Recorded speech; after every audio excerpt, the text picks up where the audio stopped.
по карману бьет, нет?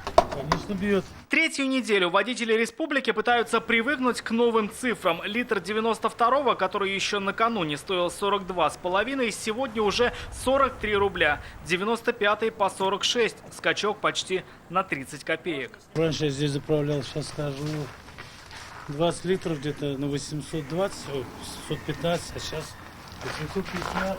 С начала года, по данным аналитической службы интернет-газеты «Реальное время», 92-й бензин подорожал на 25, 95-й на 28 копеек. Еще 2 недели назад заправить полный бак для рядового автолюбителя означало потратить примерно 2000 рублей. Плюс-минус в зависимости от машины.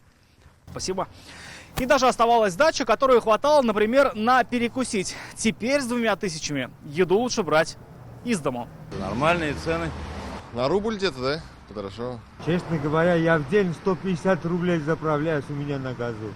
Повышение цен на бензин прокомментировали в Казанском Кремле, заявив, что ситуацию держат под контролем. Если вы откроете основные показатели даже по Приволжскому федеральному округу, то в общей сложности ценовая категория, которая на сегодняшний день сформирована, она гораздо ниже, чем во многих других субъектах Российской Федерации, даже наших соседних. В Саратове оно было 43,80. Понимаете? И также по 95-му бензину.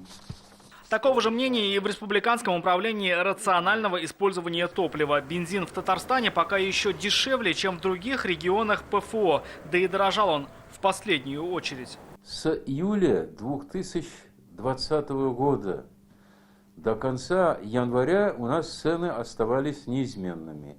А на АЗС Приволжского федерального округа они уже росли в конце декабря и в течение января месяца. Владельцы АЗС кивают на производителей топлива. Взлетели оптовые цены. Мы закупаем сегодня дороже уже на 6,5 рублей, чем покупали в начале декабря, в ноябре, в октябре. То есть мы же не можем, покупая по 5 рублей, продавать его по 4,5 рубля. По доступности бензина Татарстан занял лишь 35-е место по стране. Например, у наших соседей в Нижегородской области на среднюю зарплату можно заправить 730 литров бензина, в Башкортостане 770, а в Самарской области 777 литров топлива.